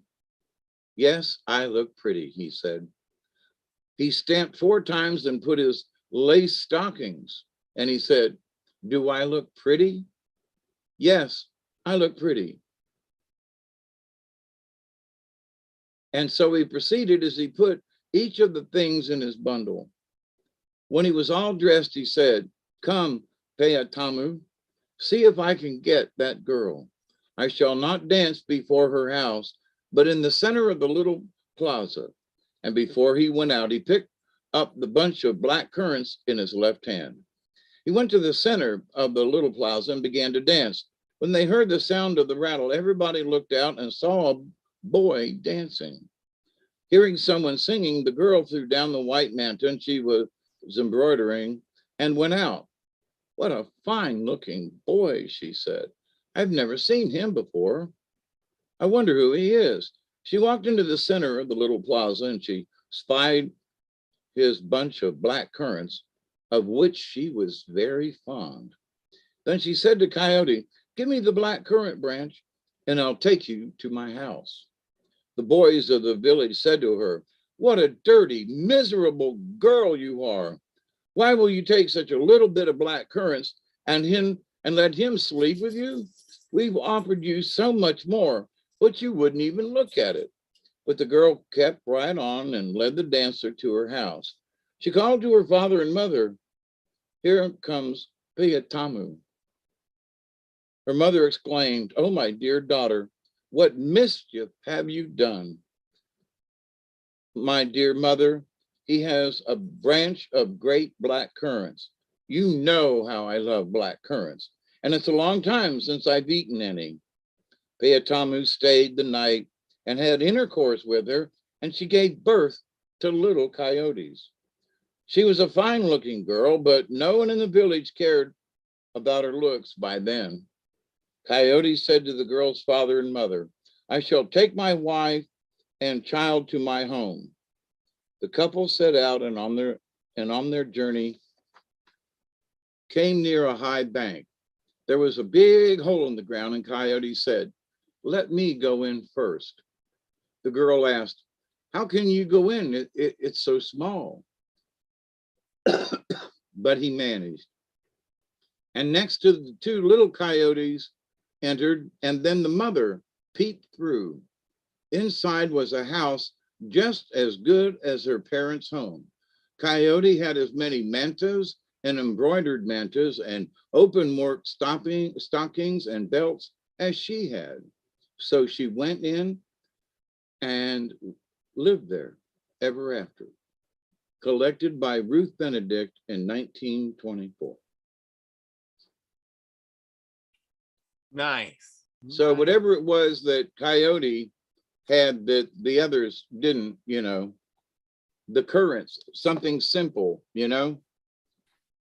but also, and she stayed dedicated to him too, and went and lived with him, and kind of gave up her parents, which is like, wasn't that why she was kind of doing it, but to be on her own and whatever? Absolutely. Absolutely. Well, you know what time it is now. Yeah. Now I pulled one card earlier. Yep. And it's Dragonfly. And I had a little experience with Dragonfly today, and I thought, maybe that card's for me. It's upside down, but that doesn't really mean anything negatively. But so now I did that one before we started, and now I'm going to pull a card after, one before, one after. Oh. Rather than before and not, anyway, for some dumb reason, I thought this would be cool. Maybe not. Cool. I don't know. It's all right. The cards never lie. They never let us down. Well, right now it's Fox. But I just pulled, and for some reason, I was just kind of pulling cards earlier, just randomly, not particularly, and every single one of them was upside down. So I have turned the deck around a couple of times since then, but they're still coming out upside down. So it's like, okay. That's interesting. 2 dogs and a dragonfly. All right. So, and everything's upside down. Wow, that's just interesting. I mean, not just the cards I'm pulling, but the other cards are upside down. And I swore I turned the deck around so that when I picked them up, there would be more right side up, but they're still upside down. Anyway, so let me get to my little book here. I'm going to go with Dragonfly right away, number 27, simply because on I pulled, there was I'm sitting here where I'm looking out the windows. The windows are skewed, so I don't see straight out the windows, only see through a portion, right? And Yeah. out through the yard and out over there, I've got a stick sticking up that's protecting this little plant from the dogs and cats getting around it. Anyway, there's a dragonfly who is out there sitting on the top of this little pole that's about yay big around, looking at me. And I was like, wait a minute. And he flew away and then came back and turned. And now, I mean, that's a good ways out there, but I knew he was looking at me. It was so odd. And I was like, going to have to read about for myself, what does dragonfly say? So earlier, before we started, the dragonfly card comes out all by itself. So it's like, must be something to dragonfly. So anyway, the story goes that dragonfly is illusion, and that, represented dragon in the old days. Dragonfly breaks illusion, brings visions of power. No need to prove it, now is the hour. Know it, believe it, great spirit intercedes, feeding you, blessing you, filling all your needs. So now there's a lot about the dragon and this and that, but I'm going to skip over some of that. But dragonfly medicine is of the dream time and is the illusionary facade we accept as physical reality. The iridescence of dragonfly's wings reminds us of the colors not found in our everyday movement experience. Dragonfly's shifting of color, energy, form, and movement explodes into the mind of the observer, bringing vague memories of a time or a place where magic reigned. Some legends say that the dragonfly was once dragon, and that the dragon had scale like dragonfly's wings. Dragon was full of wisdom and flew through the night, bringing the light with its fiery breath. The breath of dragon brought forth the art of magic and the illusion of changing form. Then dragon got caught in its own facade. Coyote tricked dragon into changing form, and the shape of its new body became like dragonflies. In accepting the challenge to prove its power and magical prowess, dragon lost its power. Dragonfly is the essence of the winds of change, the messages of wisdom and enlightenment, and communications from the elemental world. This elemental world is made up of the tiny spirits of plants and of the elements of air, earth, fire, and water. In essence, this world is full of nature spirits. If dragonfly has flown into your cars today, you may have forgotten to water your plants, which is true. On another level, you may need to give thanks to the foods you eat for sustaining your body. On the psychological level, it may be time to break down the illusions you have held that restrict your actions and ideas. Dragonfly medicine always beckons you to seek out the parts of your habits which you need to change. Have you put on too much weight, or have you started to look like a scarecrow? Now, this was contrary, so it was upside down. Are you trying to prove to yourself or someone else that you have power? Are you caught in an illusion that weakens your true feelings or minimizes your abilities? If so, you may have contracted dragonfly dive bombing. And is this the final crash and burn for some pipe dream that had no real purpose? Look within and feel the sense of self energy within you. Notice if it's ebbing, and find the point in time when you are deluded into believing that you would be happier if you changed because someone else wanted you to. Misery is a prime clue that you lost your will and personal validity when you bought into someone else's idea that you would be happy if you did it their way. In forfeiting what you know is right and true for you personally, you give away your power. it is time for you to take it back. Follow Dragonfly to the place inside your body where magic is still alive, and drink deeply of its power. This strength belongs to you. It is the power of becoming the illusion. This ability is ever changing and contains within it the knowledge that you are creating it all. Now, this energy and stuff that is within us all, hang on a second. Hold that thought. I will. Come on, go outside and make noise.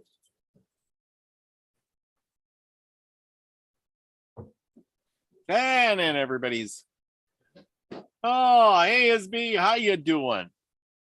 Thanks for coming.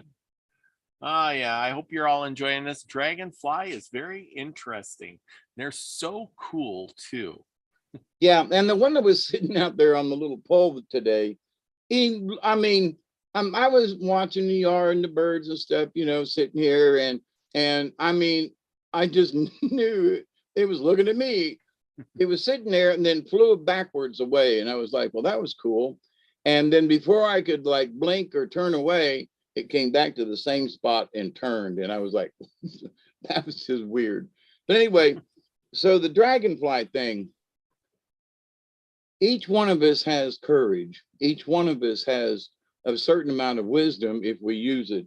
Each one of us has faith in something, you know.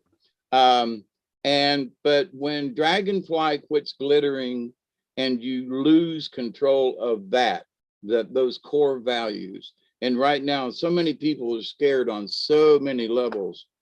So, you know, this is telling you, don't give in. You know, be the iridescence you are, you know.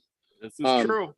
Misery is a prime clue that you lost your will and personal validity when you bought into somebody else's scheme, you know. And it could be the government scheme. It could be the scheme doesn't have to be like in your own little family or neighborhood. It could be somebody else's scheme, you know, like we had voting today in Georgia. So we'll see how well that scheme works out.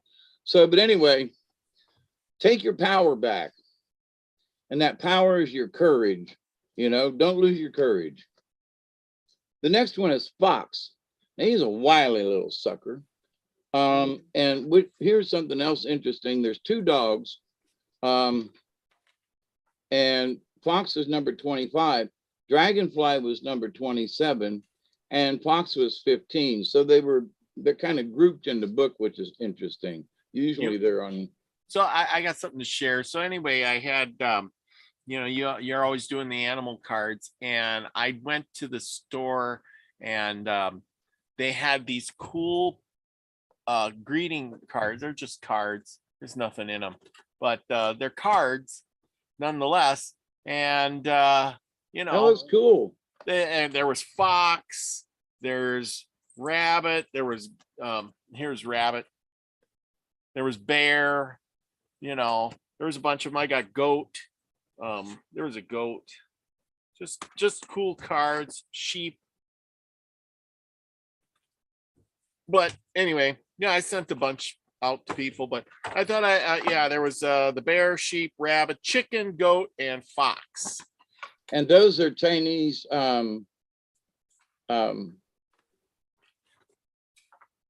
maybe not the fox. Yeah. But anyway, I thought it was cool set of cards. Yeah, and nice artwork too. Yeah. The Chinese zodiac is what I was going for. Oh, yeah, absolutely. Fox, where are you? Under the ferns? Becoming the forest so I can learn? Are you watching invisible to me, trying to teach me how to become a tree? So Fox is camouflage. Wily Fox has many allies in the woodlands, including the foliage, which offers protection and much medicine. Foxes seemingly able to disadvantage amidst the lush undergrowth of the forest. This flora is Fox's ally. The ability to meld into one's surroundings and be unnoticed is a powerful gift when one is observing the activities of others. Another natural gift of fox is the ability to adapt in winter. Fox medicine involves adaptability, cunning, observation, integration, and swiftness of thought and action. These traits may also include quick decisiveness and sure-footedness in the physical world.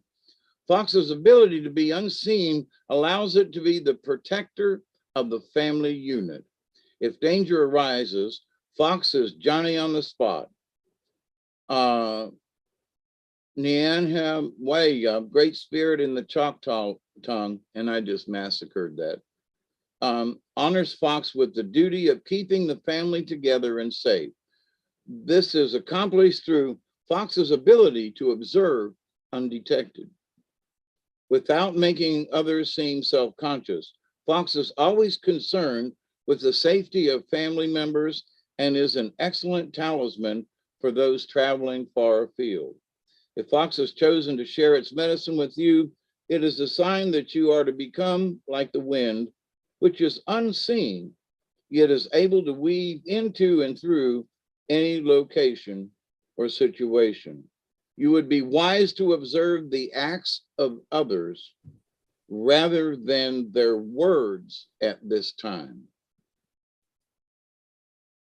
Use your cunning nature in a positive way.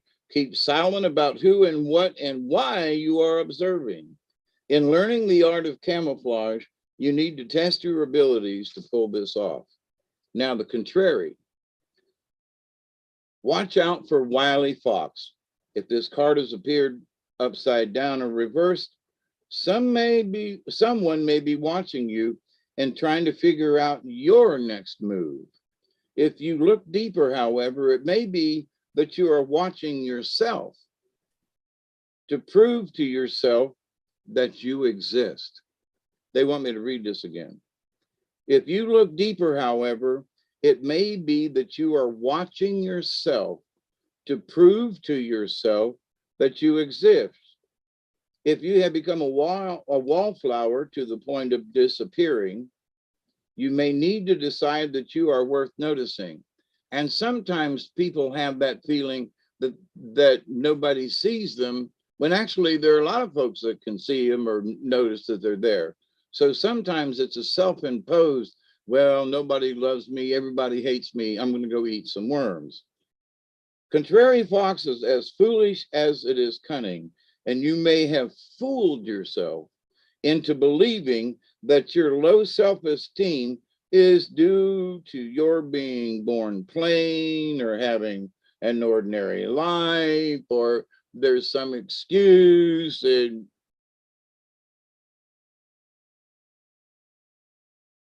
this camouflage of a different sort, and that you have camouflaged your true desire to experience life with friends. So you're hiding, well, I can't really do it. I get upset when I'm around too many people. You make excuses for stuff, and you're camouflaging yourself. You've convinced yourself that this is the only way that you can live or do it or adapt. And it may not be. So this is camouflage of a different sort, in that you have camouflaged your true desire to experience life with friends. Don't give that up. With joy and with purpose. And in any case, you are put on notice to be aware of apathy and self-induced boredom.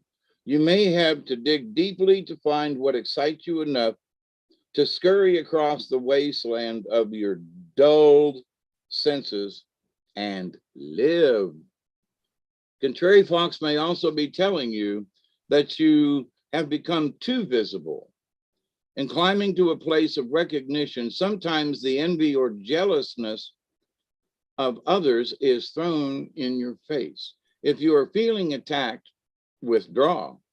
It may be time to assume that attitude of the hermit and deck yourself in the cloak of invisibility. For example, there are some folks out there who are starting channels and doing this, and and those people who have never negative remarks or want to tear you down or whatever, you can't get involved in none of that. You just have to let it go. Seriously. So it may be time to assume the attitude of the hermit and deck yourself in the cloak of invisibility. You know, for myself, of being the hermit, I'm still visible, and I'm still available. So, you know, I still want to go, you know, kayaking with folks, but you know, I'm down here and I'm not standing downtown on the public square, you know, hollering through a megaphone. That's the difference. To write contrary fox in this situation, call on armadillo and name your boundaries. Then call on the family's protector to show you the art of camouflage. If you got to go out in public a lot and do stuff, learn how to, you know, be there, but not be seen. Once out of the line of attack, you can assume the role of being your foxy self. Become fox and feel the joy of knowing the playground of your life. You must find the chicken coop full of intriguing morsels of delight. But if you come in my chicken coop, I'm going to shoot you in the butt. But anyway, so fox, you know, some folks are hiding. You know, they're so camouflaged. They just don't.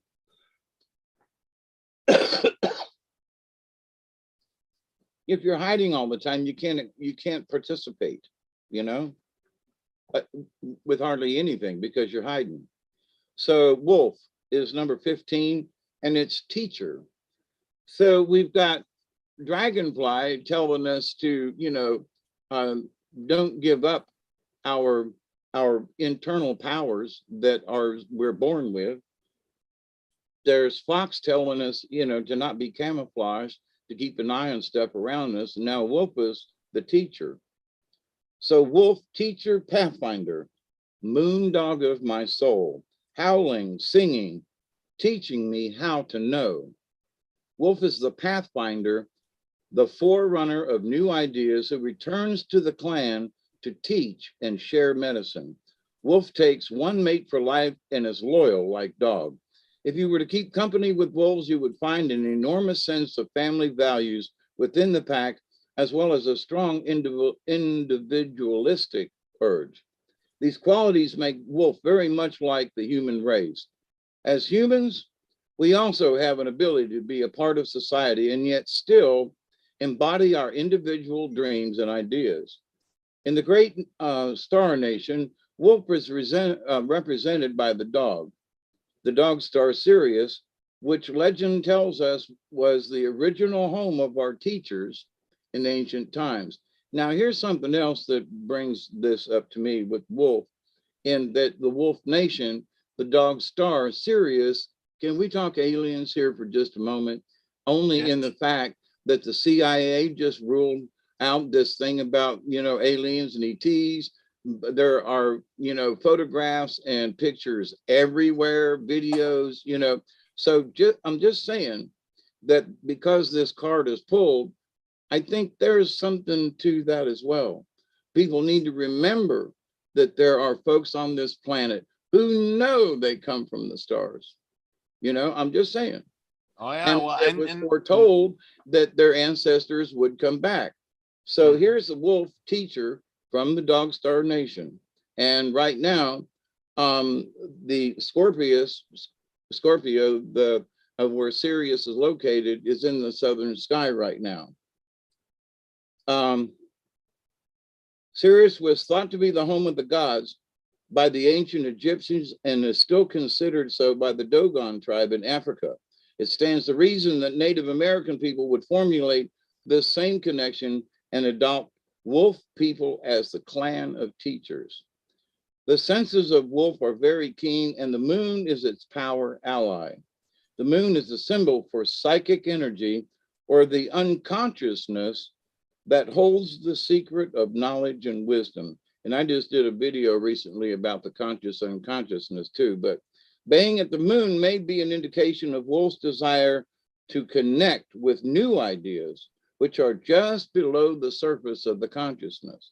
In other words, you got some really good stuff just hanging out back there. Wolf medicine empowers the teacher within us all to come forth and aid the children of earth in understanding the great mystery of life. Now, this is in the positive side, but it was upside down too. If you've drawn Wolf's card right side up, you may be able to share your personal medicine with others. Your intuitive side may also have an answer or teaching for your personal use at this time.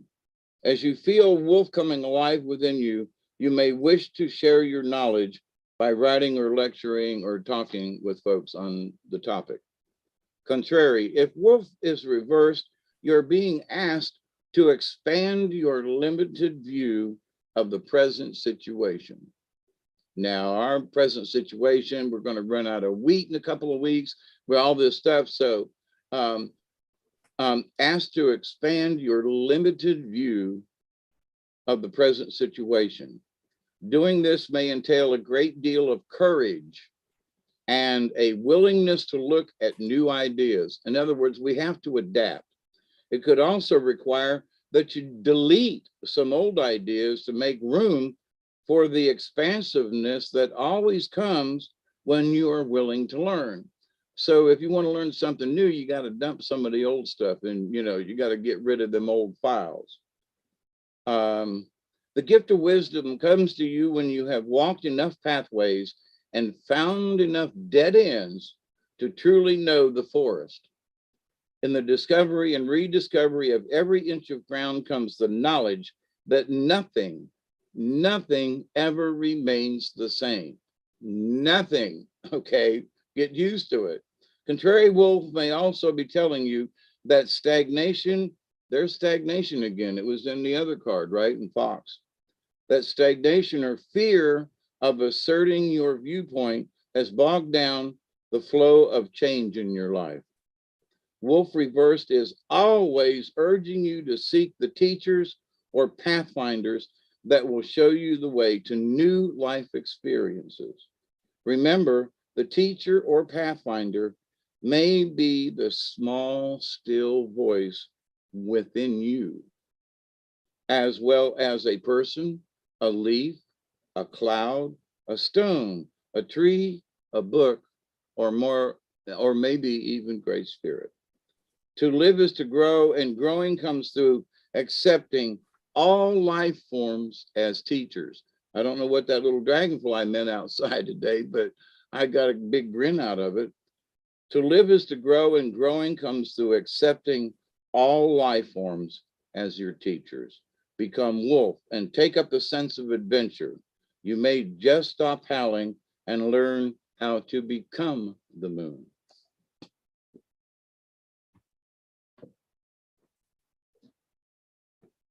So, to sum up, here's Dragonfly talking about illusion and taking back our power. Fox being camouflaged, that maybe upside down, we're being too camouflaged, we need to come out. And Wolf, that's an interesting 3-card draw. It very much so is. That's an interesting 3-card draw. But I don't see it as negative. No.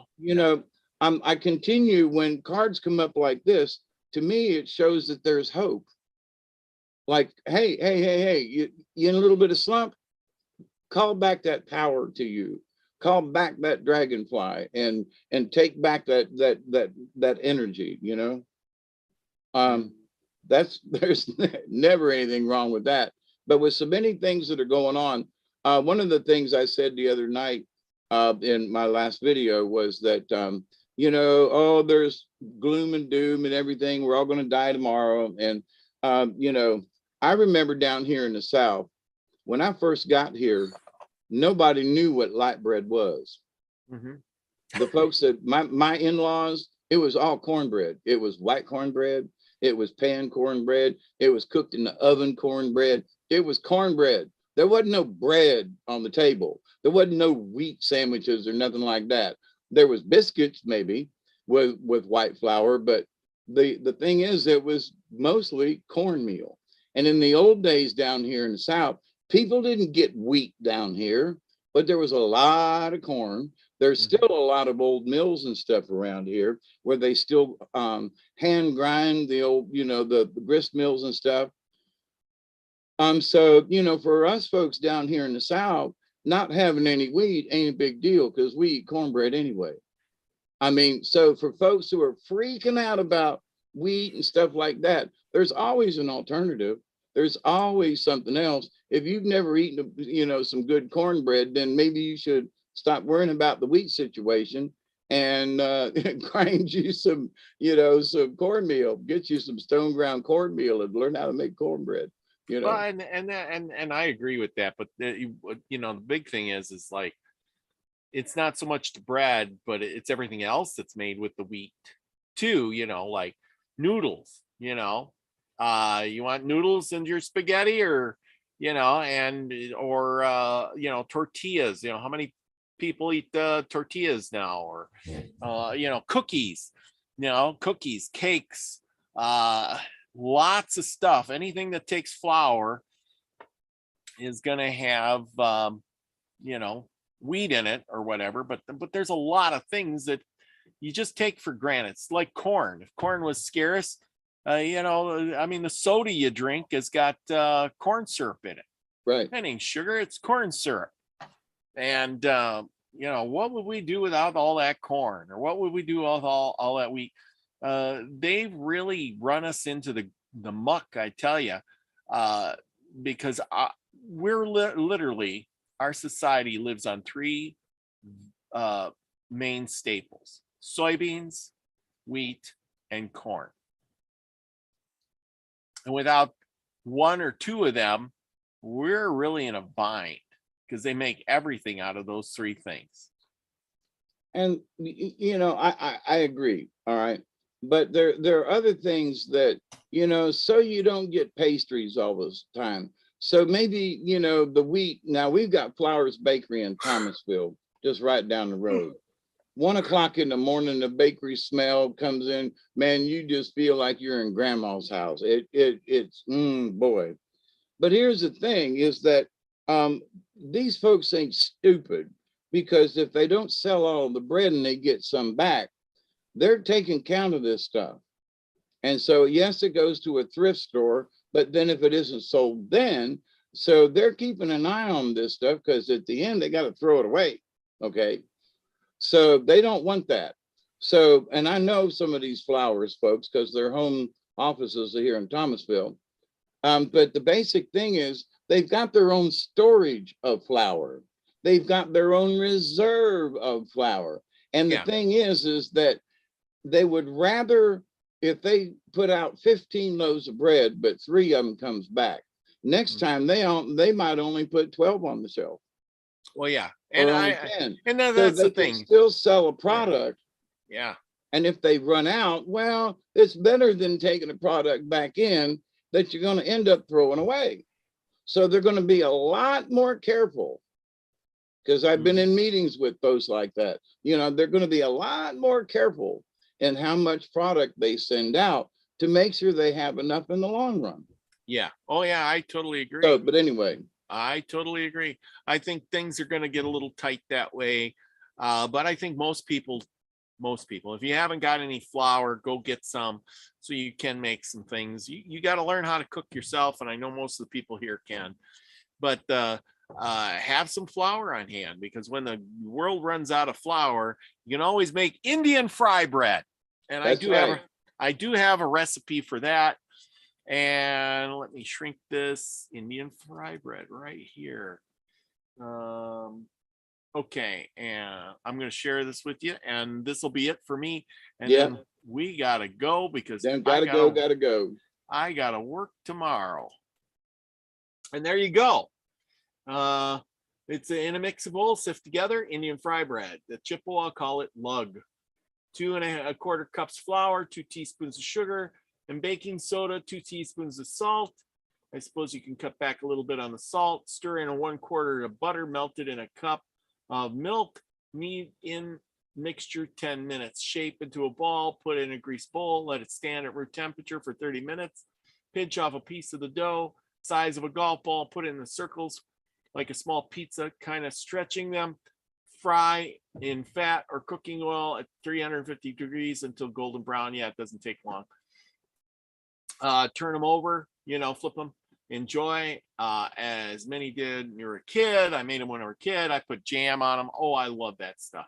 Yeah. If you want the recipe, people, I will be happy to send that to you. So if you are in the mood for some Indian fry bread, hit me up, send me an email, watch it on YouTube. There's plenty of Indian fry breads how-tos, but there's my recipe.